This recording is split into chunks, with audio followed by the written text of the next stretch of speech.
Girlfriend আছে কার কার দেখি হাত তোলো। মাশাআল্লাহ, সাহস আছে ওদের, বুকের পাটা আছে। হাত নামা বেটা। জান্নাতের তারা ইসলামের পথের যাত্রা।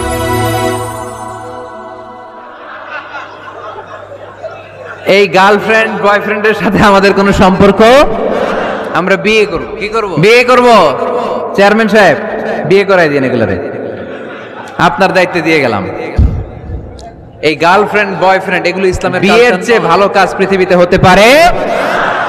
বিয়ে করতে গেলে বাপে বলে আগে নিজের পায়ে দাঁড়া, তো এতদিন ও কার পায়ে দাঁড়াইছে? ছেলে মেয়েদেরকে সাহস দেন। ছেলেও একদম চিল্লান দিয়ে উঠছে, ওর কমন পড়ছে, কমন পড়ছে। মাশাআল্লাহ।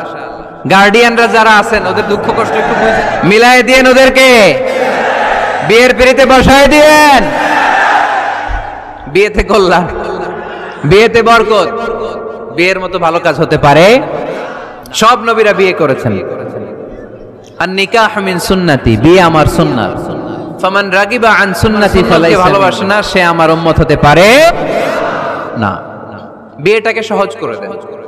যেই সমাজে বিয়ে সহজ ওই সমাজে জিনা কঠিন, যেই সমাজে জিনা সহজ ওই সমাজে বিয়ে কঠিন। আমাদের সমাজে জিনা করা সহজ, বিয়ে করতে লাগে 10 লাখ, জিনা করতে লাগে 1000। ঠিক কি না? 10 লাখ টাকা ছাড়া বিয়ে করা যায় না। ওই দাও, মোহর দাও, বিশাল অঙ্কের মোহর। 10 লক্ষ টাকা ধার্য না করলে মেয়ে দিবে না, এরকম আছে না? নাই না, এগুলো আসলে ইসলামিক কালচার না। ছেলের বাবা মেয়ের বাবা উভয়কে আমি বলি বিয়েটা সহজ করে দেন, সহজ করে দেন।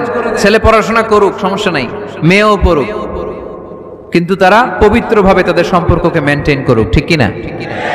তাদের এই যৌবনের তাড়নায় যে পাপের সাথে জড়াবে তার পার্সেন্টেজ গুণা বাবা হিসেবে আপনার কাঁধেও আছে না? নাই। এই জন্য বাবারা সাবধান, মায়েরা সাবধান, বিয়েটাকে সহজ করেন।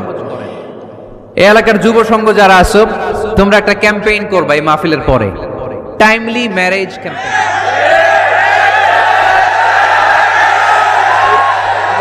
Timely marriage campaign. সময় মতো বিয়ে দিতে হবে, দেরি করা যাবে। বাপ মা বলছে হুজুর আব্বাই বুঝে না। গার্ডিয়ান যারা আছেন একটু সদয় হন। ওরা যে পাপের সাথে, পাপের রাস্তা যে ওরা চিনে যাচ্ছে, পাপের পথে যে জড়িয়ে যাচ্ছে, আল্লাহর সুপ্রিম কোর্টের কাঠগড়ায় আসামি করে আল্লাহ সেদিন আপনারে দাঁড় করাবে। আল্লাযীনা হুম লিফুরুজিহিম হাফিজুন, দে গার্ড देयर প্রাইভেটস। মুকদ্দামাতুল হারামে হারাম। এট এ গ্ল্যান্স একটা নারীর দিকে চোখ পড়ে যাওয়া এটা হারাম না, কিন্তু এই চোখ পড়ার কারণে এটা জেনার দিকে নিয়ে যাবে, এজন্য এটাকেও হারাম করেছে কে?